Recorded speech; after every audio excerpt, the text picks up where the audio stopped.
Howdy everyone, Matt here. I got a question for you.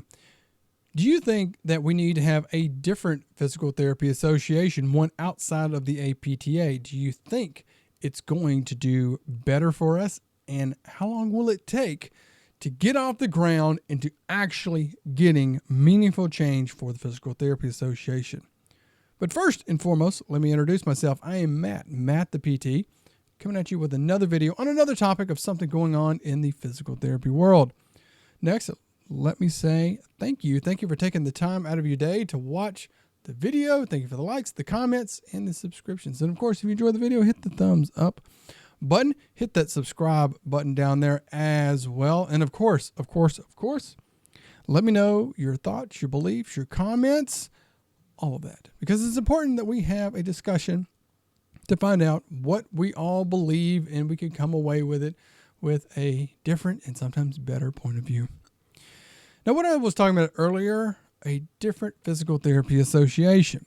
This is something I've heard for quite a while now. Some people are just upset with what the APTA does, saying that they're not doing anything for us. They're just doing this and they're doing that, not causing any change.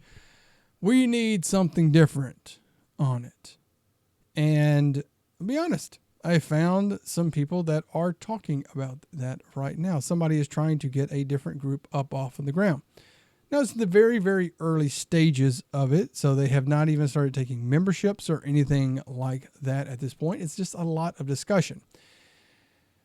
And I'm going to be honest about it. I'm kind of lurking around and listening because I do want to listen. I'm not going to bash on anybody for what they do or believe or anything like that, but I think it's very important to understand all different views and opinions as well, because maybe that there is a chance to, again, come away with a different point of view or another talking point or something like that. I find that very important. But I'm going to be honest, I don't know how well this group is going to do on it at the association. Now, like I said, it's the early stages of it. And I think this kind of relays over to a bigger problem. And that's the issue of that people just don't understand, and they don't dig into exactly what needs to be done, how and why, and why things take so long. Now, I want to talk about a couple things I've seen so far. Now, in this group, people have talked about some of the big issues that we've dealt with in physical therapy. So, of course, reimbursement is probably the biggest one. Wages is another one. A little bit about burnout, a little bit about the cost of school, things like that. The big thing about what this group is saying that they're going to do, we're going to advocate for you. We're going to use your money to advocate for you for better wages and for better reimbursement for insurance companies. Everyone's applauding and clapping, going, yeah, that's what we want. That's what we need. We need to do that. And I've asked a few questions in it. I'm not trying to be a jerk. If anybody in the group happens to see this, I'm not being a jerk whatsoever. I ask questions legitimately, and I've asked a few in the group because I find that it's things that are not being discussed and looked at, and that when you have a topic or something that you want to get done, especially as big as some of these topics, you need to look at it from all angles. You just can't say, we are going to do this and we are going to get that, because that may not happen, because there's other factors that go on in it. And that if we don't account for those other factors can hurt what we do and cause us to not reach that goal. And I think that is really what is going on in some of these conversations. So I'll start with a big one that was talking about is wages. And of course, everyone's saying that physical therapy association, you get out, you start working, you don't make nearly enough money that reflects the cost of school, and you're having to work other jobs, and you got to see all these patients, you got to do all this stuff. And I propose again this question: how is an association that is a private, so I'm going to say private as in terms of like it's its own thing, going to come to a physical therapy company, a hospital, or whomever, and tell them how much you're going to pay people on it? So how can association tell a business this is what you are paying your employees for what they do? Now, I know unions can do that. Unions have done that for a long time, that they have negotiated rates and things for their members. That I'm not talking about that. I'm talking about an association, because what recourse is there if you're part of an association and they go to your employer to say you have to pay them $50 an hour, and that employer goes, "We're not paying $50 an hour." What's going to happen, honestly? Like what? I really legitimately want to know that question on it. Now, I know with like unions, people go on a strike. If that doesn't happen, they can strike, and then they don't work. Now, I do understand as well, a lot of that does come down with wages, does come down to the employees that work there. So if employees are not, one big thing that can really change it is you just don't hire people, people just don't work there. So if places are paying, let's say just for example, $20 an hour and nobody works there, a way to entice people over there is to increase the wages. That's the thing. You're going to get better talent when you increase the wages. So that is something that and if enough people said, no, we're not going to take those jobs, then yeah, it would increase the wages there. But really, honestly, how would an association come in and do that? I'm kind of curious about that. And that being said, another big issue that is being talked about in this potential association is about a reimbursement on it. And they're saying, we are going to advocate and fight for you to get better reimbursement. I'm legitimately wanting to know, again, how are they going to do that? How is an association going to go to some of these big insurance companies and say, you are going to pay X number of dollars per visit now? Because those insurance companies are businesses, and businesses have to make money. Their goal is to make money.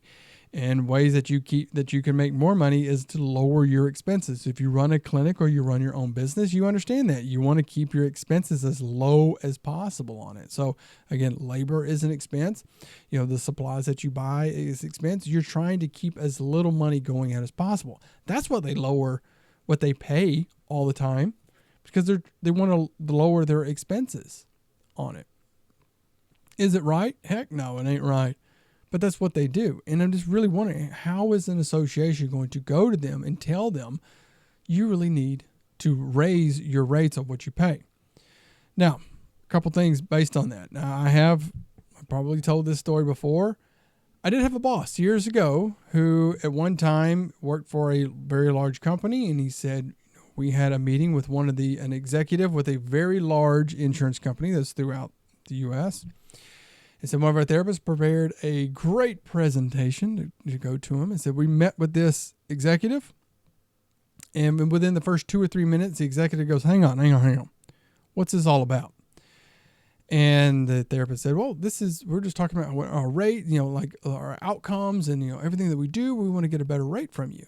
And that executive looked him straight in the eye and said, we pay what we want to pay. We'll pass the rest on to our members. Meeting over. So honestly, how is an association going to deal with that? Now, in this group, people are talking, and somebody brought up this, and I thought this was a very interesting point of listening to people talk about. They were asked, what is a satisfactory rate that you would take, that you want? Numbers were varying pretty wildly, but actually, to be honest, they were kind of low. I think I saw 150 was the most. 150, I just need 150. 120 to 130, and that committed this. Somebody said $91 on it. And I asked a question, which is very open-ended, very subjective. Well, what is satisfactory?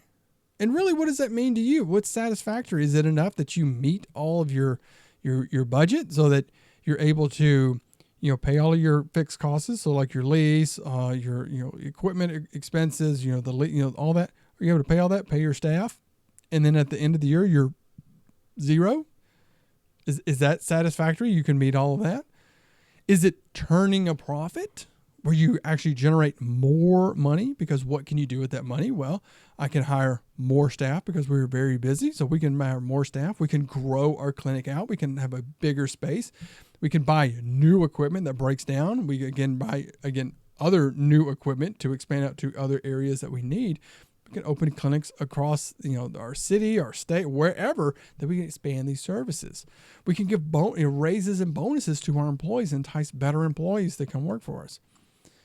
So those rates that they were talking about, saying that this is acceptable and this is over here, would that allow you to do that? Because year after year, your expenses typically go up. The cost of business goes up. Same for those insurance companies. If you deal with your insurance, you see every year that your premium gets a little bit more every year. Are you going to do that? I brought up the point and said, again, what is satisfactory? And somebody said, what does that mean to you? And I said, well, based on all my education that I have went through and my skills and all that, it's $500. Now, I know some of you are probably like, oh, they're clutching your pearls. Oh, my goodness. You're $500? Yeah.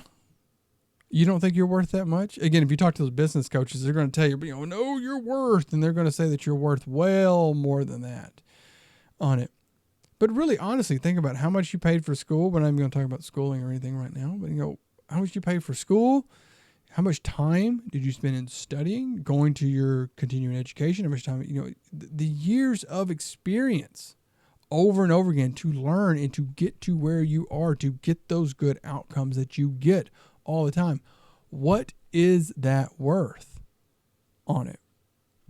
And again, it isn't what you're paid a reflection of that. So if you are in very high demand, a very high skill, don't you get paid more money on it? And it really seemed like that it was some of the same arguments and the same thing that goes on with stuff like the APTA does. Like, I'll take this rate or I'll take that rate, which really, to me, I view it as you're taking a minimum.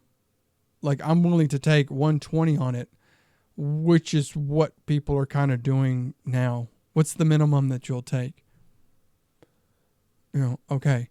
And I think as well with that needs to be a very touchy thing to be careful with. Because again, if you fight those insurance companies and you do get that rate, it could backfire. Again, this is looking at things from all directions and all things that could happen. If we do go to insurance companies and they raise the rates, are they going to flip that around and say, look, we're just going to increase our premiums to our members? And if our members get upset, we'll tell them, well, all these people just want more money. See, they're just sucking the money out of you. Okay, we're barely making it by. And who are people going to really believe? That's going to be interesting as well. They're going to believe the insurance company, or there's a little shaky in the healthcare belief in healthcare providers. They're going to think that we're just being greedy. How often have you been accused of that when you're just trying to help people on it? So it's something to be careful. Now, something I see in this group, and this is just interesting, is it just seems like it's a lot of complaining, and without a lot of solid answers or a plan. And that's what makes me kind of question what's going on right now. Now, like I said, this is very bare bones. It's at the very, very, basic framing level. They're not even taking memberships or anything right now. But there's some things that really looking at this that it just kind of makes me question things.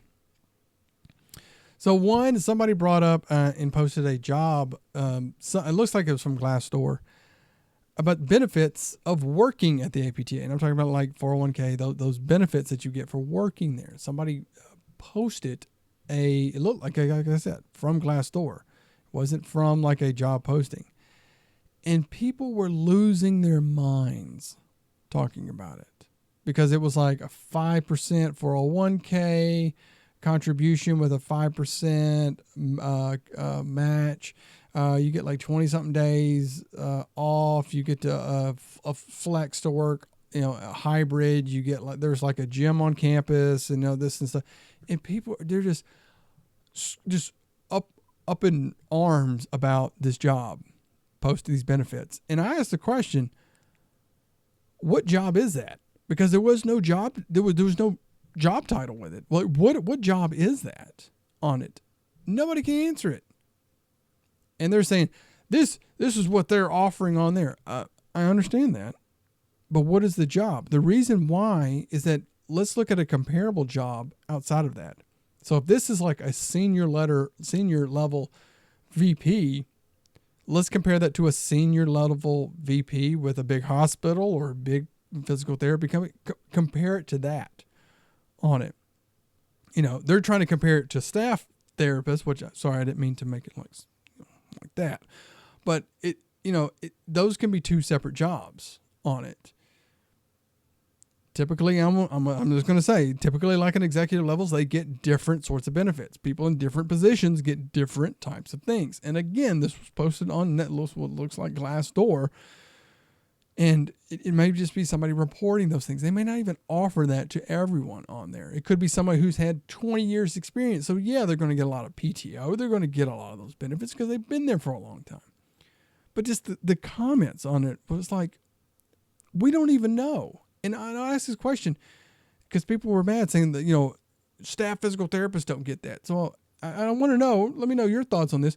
Do you feel like they should lower what they offer their staff at the APTA headquarters to match what everyone feels is right on it?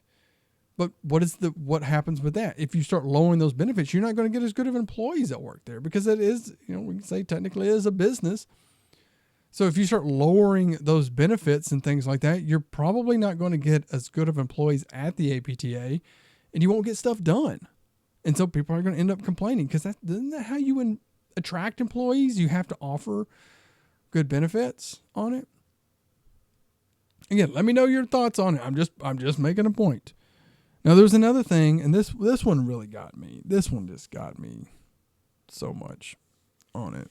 Somebody asked a question, made a comment saying, I feel like the APTA gets kickbacks from schools and insurance companies. Okay, cool. That's your opinion on it. And to which I responded on there. I said, well, that needs to be investigated because if that's true, that would come with fines and jail time. That's highly illegal. I mean, highly illegal if that is going on, if somebody is getting that on there. To which is a very interesting thing. The person said, well, I don't have any proof of it, but that's just what I feel.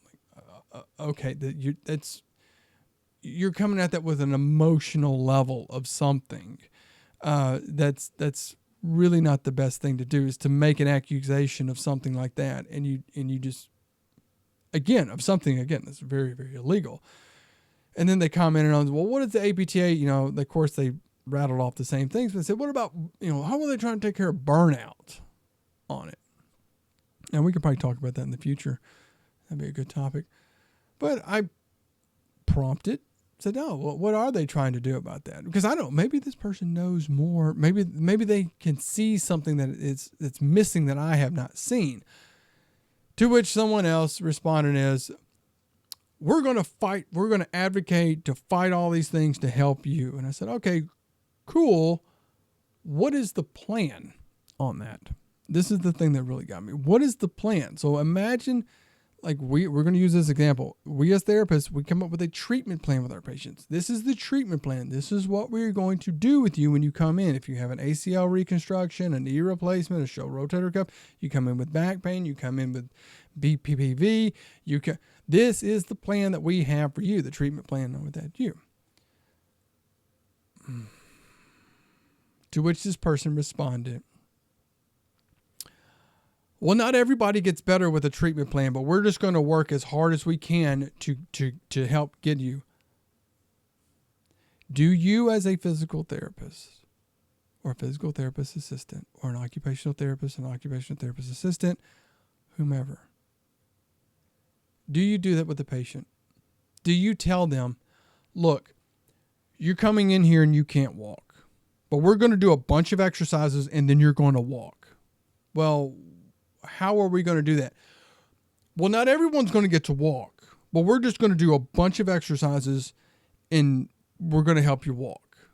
But not everybody gets to walk. Would you dare say that to a patient? You're probably going, oh my gosh, no. And I really pointed that out. That's not what you do with patients. we tell them, again, if you're coming in, post-operative and there's a protocol, okay, we're going to do X, XYZ for this long and XYZ. I'll tell my patients on this. This is the first things that we want to do. We want to get you moving here. I'm going to give you a plan. And that plan does include who, what, when, how, why, all of that to get to that end goal. And it does not give me a lot of faith when I ask you, what is your plan to do all of this? And you say, and I liken it to a treatment plan, and you say, we're just going to fight for you. That does not give me very much faith at all on it. So, like I said, this is the early stages of it. I'm hopeful for it. I will say, with something like this, I hope it works out. I do. If you're going to do something that's going to help the physical therapy profession, but by all means, I'm not going to stop you. I'm not going to get in your way. I'm not going to be your enemy on it. I'll help you. If my way of helping you is pointing out that there are issues and things that you're talking about, that there are those issues and that these glaring things that you need to look at, yeah, it's going to be important because it could take you down. Because, hey, we didn't look at this and we got knocked down. Oh, because of this and that. Like this in the group. Again, you're not coming up with a plan. Okay, you don't have a plan, Okay, you're probably not. We're just going to throw all this money at something and hope it sticks. That's kind of what it's seeming like right now. But anyway, let me know your thoughts, your opinions, your beliefs on that. What do you think on it? If you're in that group, let me know as well. Like I said, I'm not trying to be a jerk. I'm trying to be realistic about things on it. And just to honestly say, if these things are not really looked at, it could be bad. But of course, and I think that's some of the issue that happened before, that things were not looked at from every single angle. They didn't look at the negatives. They didn't look at the contingency plans and stuff like that. I'll use this for example, the cost of a physical therapy degree. I think that people had this idea, hey, we'll make it a doctoral level because it's going to help us get all of these things. We're going to get direct access. We're going to help all this and all that. But they did not factor in, will the cost of school go up? Will we have a lot more trouble getting direct access in different states and, dealing with insurance companies? And do you think people brought that up? Do you honestly think people brought those other contingency things up to say, hey, these are other issues that could arise, and so is this a good idea or not? Or were they just like, hey, we're just going to do it? And don't say, well, it's APTA.